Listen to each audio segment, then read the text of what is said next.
যে বিজ্ঞান বলতেছে কি জানি গ্রহ আগে আসতেছে, ওরা একদম সব মিসমার হয়ে যাবে। তখন আমি বললাম কি যে এখনো তো যে অবস্থা, এটা যদি হয়তো তো কিয়ামত হয়ে যাবে। কিয়ামত হওয়ার তো কোনো, কারণ যখনও লা তাকুমু সাআতু হাত্তা ইউকালু ফিল আরদি আল্লাহ আল্লাহ, কিয়ামত তখনও হবে না যখন একজন মানুষও আল্লাহ আল্লাহ বলবে।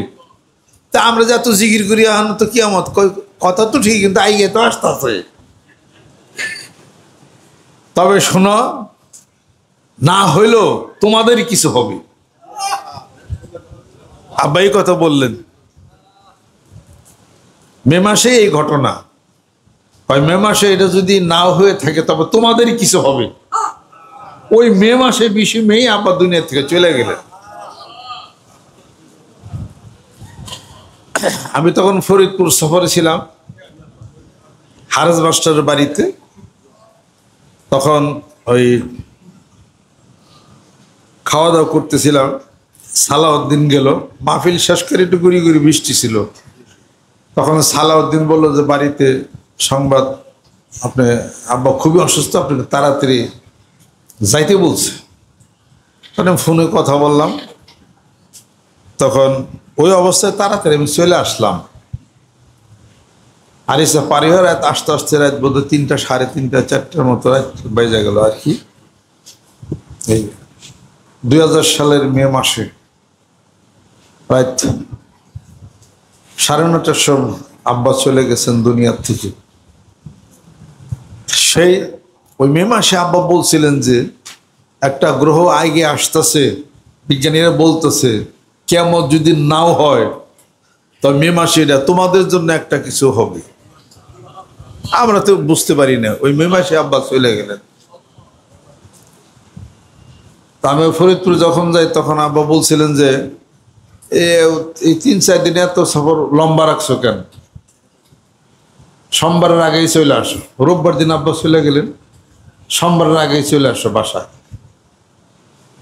আমি মনে মনে ভাবলাম যে আব্বাই তো মাহফিল বিভিন্ন জায়গায় যাইতে বলে, এর থেকে ফরিদপুর এত তাড়াতাড়ি আসুন কেন। আমরা তো তখন বুঝতে পারিনি কেন। বললেন যে সোমবারের আগে বাসায় চলে আইসো। তখনও শুধু খালি একদিন গেছি, আবার চলে আসছে ওই দিনে, তার পরের দিনই। এই হলো কথা। তা আল্লাহ পাক কিয়ামত কবে হবে কে জানেন? ইন্নাল্লাহা ইনদাহু ইলমুস সাআহ ওয়া ইউনাজ্জিলুল গায়সা। এই বৃষ্টি কোন সময় কি হবে কে জানেন? বিজ্ঞান কি বলে? সম্ভাবনা আছে। আল্লাহ বলেন যে আমার তো সম্ভাবনা না, আমি হুকুম করে মেঘ নামে। সুবহানাল্লাহ। আমি হুকুম করি টর্নেডো হয়। আবহাওয়া অফিস থেকে দুর্যোগ আবহাওয়ার সম্ভাবনার কথা বলে। আর আল্লাহ বলেন আমি হলো হুকুম দেই, উড়িয়ে নিয়ে যা। পানির হুকুম দেই, ধর। সুনামি বানা, ক্যাটরিনা বানা, রিটা বানা, আইলা বানা, নার্গিস বানা, এগুলো টাইফুন রুবি বানা, এরপর হ্যারিকেন বানা, আরো জানি কি কি আছে। হ্যাঁ, তারপর আইলা বানা।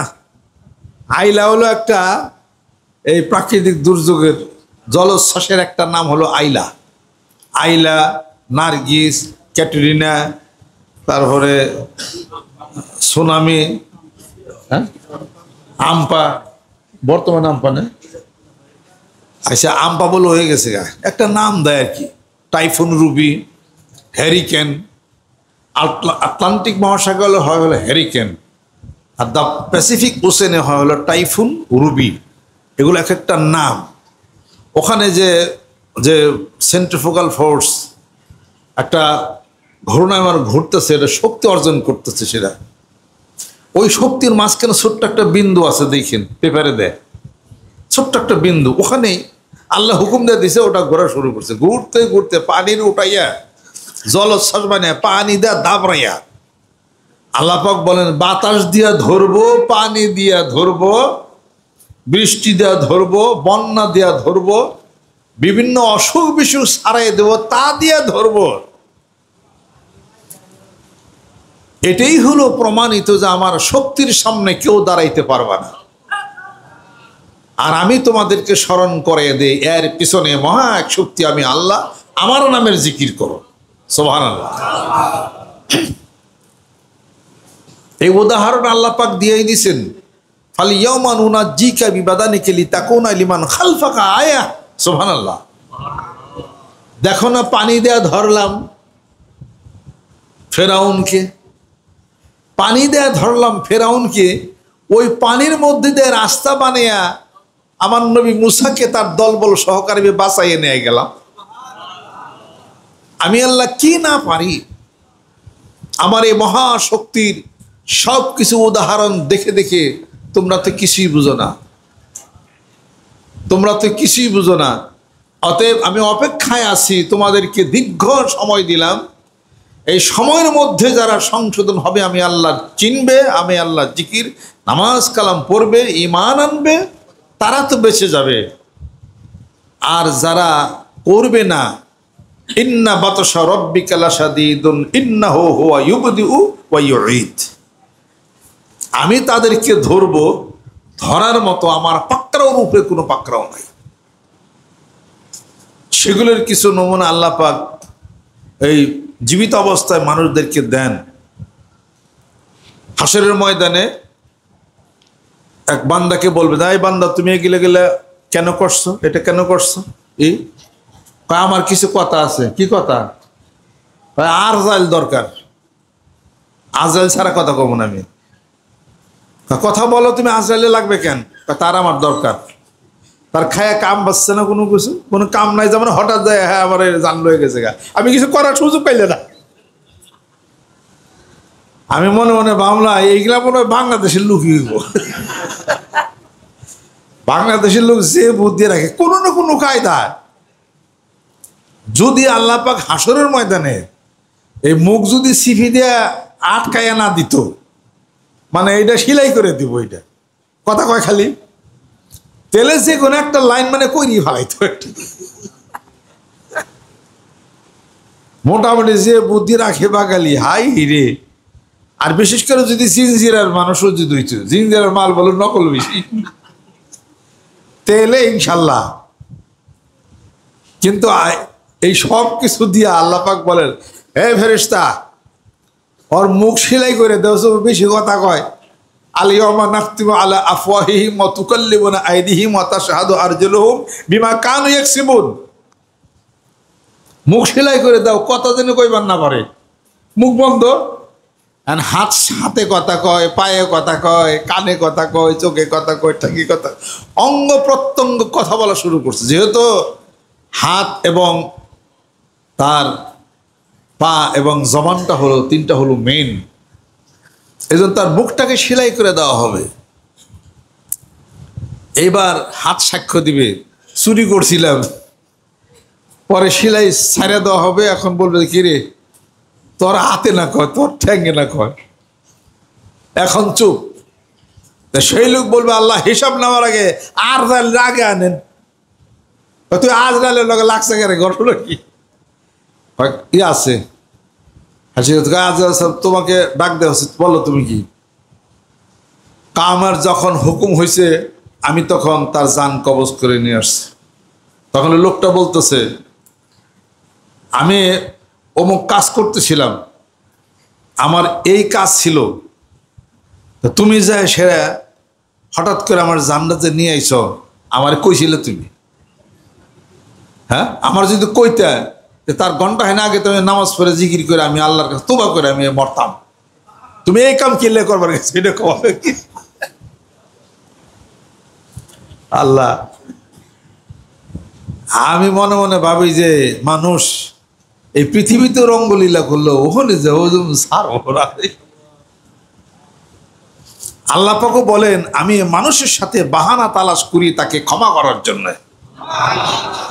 আল্লাহ মানুষকে চান কি জাহান্নামে দেওয়ার জন্য? আল্লাহ চান তাকে ক্ষমা করে দেবেন, মাফ করে দিবেন। ন্যূনতম কিছু শাস্তি বাস্তি দিব।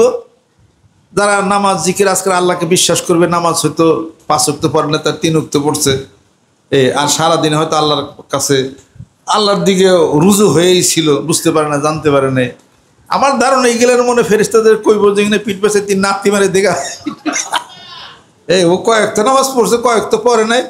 আমি আল্লাহর বিশ্বাস করছি, নবী রাসূল বিশ্বাস করছি, কিন্তু অভ্যাস আসলে তো একটু মিড়ি মিড়ি টানছে আর কি। সময় তো পড়ছে পড়ে নাই, কিন্তু খবর হাসন না তো সব বিশ্বাস করছি।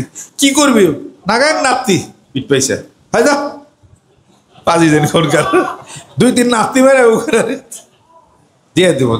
তাছাড়া জাহান্নাম বানিয়ে ওই জাহান্নামের মধ্যে এই মানুষগুলো যখন পূর্বে আল্লাহকে দেখে ভালো লাগবে, তবু সে মাথায় টুপি দিছে, তবু সে সুন্নতের লেবাস সে পড়ছে।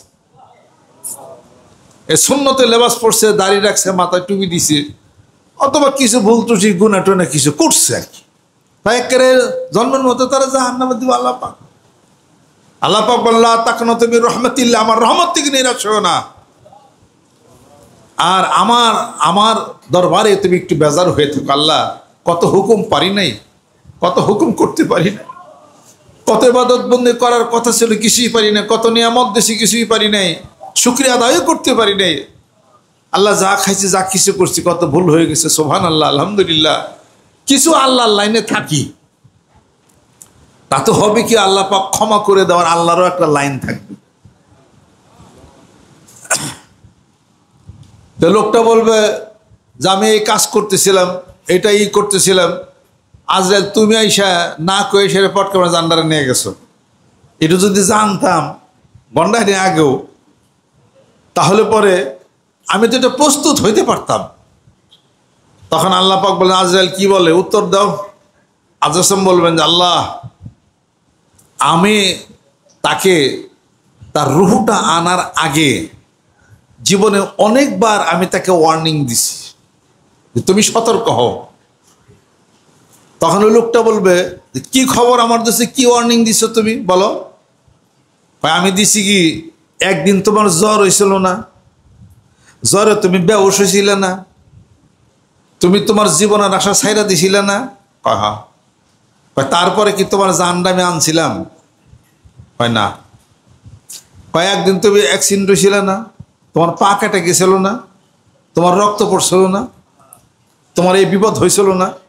প্রত্যেকটা মানুষের জীবনে ছোটবেলার থেকে তার মৃত্যুর আগ পর্যন্ত কিছু না কিছু বিপদ গেছে যা তার মৃত্যুর সম্মুখীন হয়েছিল। এরকম ঘটনা কিছু আছে কিনা? আছে কিনা? আজরাম বলেন যে সবই হলো তোমার সতর্ক করছেন আল্লাহ পাক, যে তুমি সতর্ক হও, এবং সেই সতর্কের পরিপ্রেক্ষিতে তুমি সতর্ক হও নাই। এবার আমি আল্লাহর পক্ষ থেকে ইজা জা আজালুহুম লা ইস্তাখিরুনা সাআতাও ওয়া লা ইস্তাকদিমুন। আর তুমি কোরআনুল কারীম এর মধ্যে আল্লাহ পাক বলেছেন নির্ধারিত সময়ে আমার মৃত্যুর পরোয়ানা তোমার সামনে উপস্থিত হয়ে যাবে, 1 ঘন্টা আগেও না 1 ঘন্টা পরেও না। তুমি কেন কোরআনুল কারীমের এই আয়াত শরীফটা তুমি কেন মানো নাই? এখন লোকটা উত্তর আর কোনো উত্তর হবে না তার। জীবন আজরাইল ফেরেশতা চলে যাবেন, আল্লাহ পাক বলবেন যে আজরাইলের কথা সঠিক, এই ফেরেশতারা বান্ধব শিকল বান্ধব তারা, বাইরের মানুষের কোনো কথার দরকার নাই। আমি উত্তরবাড্ডা খানকা নামাজ পড়তেছিলাম, জোহর নামাজ 4 রাকাত সুন্নত নামাজ পড়ছি। সুন্নত নামাজ পড়ে সালাম ফিরিয়া উঠবো, ফরজ 4 রাকাত নামাজ পড়বো, এই মুহূর্তে আর উঠতে পারি নাই। বাইরে যাবেন কেন? এই মুহূর্তে আর উঠতে পারি না। মানে নিঃশ্বাস যে ছাড়ছি, নিঃশ্বাস যে টানবো এটা আর পারতাছি না। বুকের ভিতরে এখানে আটকে গেছে, এখন নিঃশ্বাস টানতে পারি না, মানে টানতে পারতেছি না, খালি এমনি এরকম করে রয়েছি। 1-2 মিনিট থাকা যায়, একটু টানবো, টানতেই পারি না। এখানে ব্যথা হয়ে এখানে হার্টের এখানে আটকে গেছে। তো বাড্ডা খানকা ওখানে ঘর ছিল, ওখানে ছিল ডাক্তার মুখলেস সাহেব। আমি হাত দেখালি ইশারা দিছি ডাক্তার মুখলেস ডাকার জন্যে। ওনার কাছে একটা ট্যাবলেট ছিল, যে ট্যাবলেটটার নাম হলো সরবিট্রেট, বাংলাদেশের নাম হলো সাবিটর। এই ওই সরবিট্রেট ওনার কাছে ছিল। উনি ইন্ডিয়ার থেকে 2000 টাকা 1 পাতা আনিয়ে রাখছিলেন। ওনারও হার্টের ওপেন হার্ট সার্জারি, ওনার যে কোনো সময় বিপদ হইতে পারে এটা আসছিল। উনি সাথে সাথে দৌড় দেয় না, আমাকে দিলেন, দেওয়ার পর আমি জিব্বার নিচে দিলাম। আল্লাহ বাঁচানোওয়ালা, আল্লাহ পাক হায়াত দিছিলেন। জিহ্বা নিষেধ দেওয়ার পরও আধা ঘন্টা পরও তারপরে কোনো কাজ হয় না, মানে এই সময় আমার মানে দম আটকে গেছে। আর নিব যে এই কায়দা, আমার দম নেওয়ার কায়দা নাই। তখন যে দাঁড়িয়ে আমি ফরজ নামাজ পড়বো এই জ্ঞান কি আমার আছে? আমার তো নামাজের জ্ঞান নাই, সবার নামাজও বাদ। তখন আস্তে আস্তে করে একটু একটু নিঃশ্বাস মানে কোন রকম নিতে পারতেছি, আর শরীর তো ঘাইমা, মাথাটা তো ঘাইমাই হয়ে গেল। তারপরে মেজর ছিল তখন ড্রাইভার, তাড়াতাড়ি গাড়িতে উঠে আমি বারডেম হাসপাতালে তাড়াতাড়ি চলে আসলাম। তো উনিও আমার সাথে ছিল, বারডেম হাসপাতালে আইসিইউতে ভর্তি হলেন। ছেড়ে গেল আবার 2 দিন বারডেম হাসপাতালে। আর সাইদি সাহেব হুজুরও বারডেম হাসপাতালে ওই দিন ওনারও চিকিৎসা জন্য হিও আইছে। কেমনে যেন আমার কথাও শুনছে, আমাকে আবার দেখতে আসছিলেন আইসিইউ রুমে, দেখে গেলেন। এই তখন ওই সময় আমার সাথে সাক্ষাৎ কথাবার্তা, আমি একটু একটু কথা বলতে পারি আর কি। তখন তো ওই অক্সিজেন দিয়ে রাখছে আমাকে। ও অক্সিজেন দিয়ে রাখলে দুম আটকালে মানুষ মরলে কেমন করে আপনারা না জানলে আমি এটা যাই নিয়েছি। তখন কেমন লাগে হিসাবপত্রটা, এই যে একটা মুহূর্ত, তাহলে আমি নিশ্চিত মারা যাইতেছি। তার 10 মিনিট আগে কি আমি জানি? 10 মিনিট আগে জানলে তাহলে আমি নামাজ এটা পরে পড়তাম, আগে থাকতে ওষুধপত্র খাইতাম। আপনার তো খাওয়ার মুহূর্ত নাই। এই মুহূর্ত থেকে আপনি যে বাইসা এলেন, তাহলে আপনি মৃত্যুকে স্মরণ করেন। তাহলে আজরাইল আপনাকে সময় দিছে, ওয়ার্নিং একটা গেছে। তার আগেও এক ওয়ার্নিং পাইছি। কলাবাগানতে আসতেছিলাম মোটরসাইকেল হুন্ডায়, সামনে এক গাড়ি আর বামে হলো ট্রাকটা কি জানি ছিল। ওই মুহূর্ত থেকে আমি হলো ট্রাকটাকে ওভারটেক করতেছিলাম। আমি কেমনে বাঁচছি এই ঘটনা আমি আপনাদের কাছে বলার আমার সম্ভব না। মানে নিশ্চিত মৃত্যুর হাতের থেকে আল্লাহ পাক আমাকে হেফাজত করছে। ওইভাবে থেকে বাঁচারই কোনো কায়দা না। তাহলে কয়টা গেল? 2টা গেল। এরকম আরো জীবনের কয়েকটা ঘটনা আছে। আমাদের মুকসেদ বিএসসি আব্বার যে ডাকতেন লেখালেখির জন্য, বাস স্ট্যান্ড থেকে একটু দূরে হোন্ডা H100 মোটরসাইকেল, ওই মোটরসাইকেল চালিয়ে এসে যাইতেছে, আসছিল বনের মাহফিল থেকে। বাস স্ট্যান্ড থেকে একটু পশ্চিম, বাস স্ট্যান্ড থেকে একটু পশ্চিমে যে গেল, একটা গাড়ি আসতেছে, ওই ট্রাকটা ওভারটেক করে আসতেছে। তো উনি বাম দিকে একটু সাইড দিচ্ছে, পশ্চিম দিকে যাইতেছে। ট্রাকটা আসতেছে হলো পূর্ব দিকে।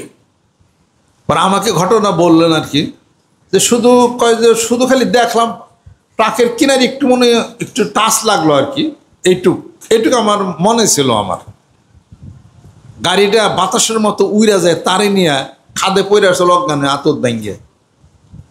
আল্লাহ বাঁচাইছে না? তোমার আর ঘরে সেখানে ঢাকায় নিয়ে গেছে তাকে মেডিস্ট ক্লিনিক, ওই সরোয়ার হাসপাতালের ওখানে মেডিস্ট ক্লিনিক, আমার নাম মনে আছে এখন, কত বছর আগের কথা। ওখানে আমি তারে দেখতে গেছিলাম, এই মুকসুদ বিএসসি। ওনার জ্ঞান টান কিছু ছিল, উনি বলতেছে আমি তো মরা মানুষ, আমি এনে বাঁচলাম কেমনি করে? মৃত্যুর হাত থেকে ফিরছে না? ওয়ার্নিং হয়েছে কিনা? এই হাসপাতালে এসে দেখি রক্তাক্ত অবস্থায় স্যারকে চেনা যাইতেছে না, ডক্টর আব্দুল মান্নান খান স্যার, যার ওদের নামে পিএইচডি করছে। তা আমার এই হাসপাতাল দিয়ে উনি খালি বলতে পারতেছিলেন মঞ্জুসম সিদ্দিকী মানিকগঞ্জ, এ কথাই শুধু খালি বলছে। তারপর তো ওনার আর কোনো সেন্স জ্ঞান ট্যান কিছুই নেই, আর ওনার কেউ চিনেও না। 12 বারে এখানে কোচ অ্যাক্সিডেন্ট হয়েছে। উনি যাইতেছিলেন হলো রাজশাহী ইউনিভার্সিটিতে ওই যে পরীক্ষা নেওয়ার জন্য। তা আমাকে এক লোক এসে বলে যে আপনার কোনো স্যার আছে ইউনিভার্সিটিতে? উনি খালি আপনার নামটা বলতে পারছে, আর তো কিছুই নেই। আমি দৌড়িয়ে গেলাম এই হাসপাতালে, যা তো স্যারকে চেনা যাইতেছে না, চোখই হয়ে গেছে, হাতি হয়ে গেছে, পাঞ্জাবে পুরা রক্ত অবস্থা। তখন কোনো অ্যাম্বুলেন্স নাই এই ওখানে, ওই সময় কোথায় অ্যাম্বুলেন্স পাই? ঘিউর থেকে এক অ্যাম্বুলেন্স 2 রুগী এনে কেবল নামাইছে। মানুষ হলো মেলা দিয়ে, কার আগে কার অ্যাম্বুলেন্স নেয়। আমার সাথে লোক ছিল, ধমক টমক দিয়ে একটা মুমূর্ষু রোগী মরে যায়, তাড়াতাড়ি করো। তারাও যে রুগী নিয়ে আইছে একজন, সেটাও মুমূর্ষ। তাহলে আমাদের মুমূর্ষর রুগী আপনার রুগী, তাহলে পরে কোনটা আমাদের দরকার নেই, দুটারই উঠো। পরে সাথে সাথে স্যারকে ওঠানো হলো, সাথে সাথে তারও ওঠানো হলো। উঠিয়া একটানে চলে গেলাম হলো পঙ্গু হাসপাতালে, সরদ হাসপাতালের সাথে লাগা, ওখানে ছাত্র অজ্ঞান শেষ। ওখান থেকে আবার ইটি করে ওনার জামাই ছিল মেজর সিএমএসি, ওখানে নিয়ে যাওয়া হলো। তারপরে জ্ঞান ট্যান ফিরে কোন রকম ছাড়ে, বাস মৃত্যুর ঘরে গেছিল না। ওই মুহূর্তে যদি এই ট্রিটমেন্টটা, হিসাবপত্রটা যদি আল্লাহ ভালো করছেন, একটা সহযোগিতা আমার না থাকতো, তাহলে একটা দুর্ঘটনা তো করতে পারত। সবই তো আল্লাহর কাজসাজি। এটা এগুলো সব হলো আপনার মৃত্যুর পরওয়ানার একটা ওয়ার্নিং। এটা কাজে আপনার জীবনে অনেক ওয়ার্নিং চলে গেছে, দেখেন গা। এনার আজরাইল আর দোষ দিয়েন না। এখনকার প্রস্তুত হন, যে কোনো মুহূর্তে আজরাইল আসবে আর বলবে যে উঠালা, উঠতে হবে। এটা আজ মরণ বলে স্মরণ রাখো, বেশি দিন আর বাঁচবে না কেউ, কথার মতো কথা শিখো, মরণে যাবে জানা। বেঁচে আসো আশ্চর্য, নাই মানুষের সাহচর্য, থাকতো যদি একটু ধৈর্য, ঐশ্বর্য তার গায়ে ধরতো না। ইন্নাল্লাহ ইনদাহু ইলমুস সাআহ, কিয়ামত আল্লাহর হাতে। মায়ের পেটের গভীর অন্ধকারে কি আছে, ছেলে নামে কি হবে, এটা আল্লাহর হাতে। সুবহানাল্লাহ।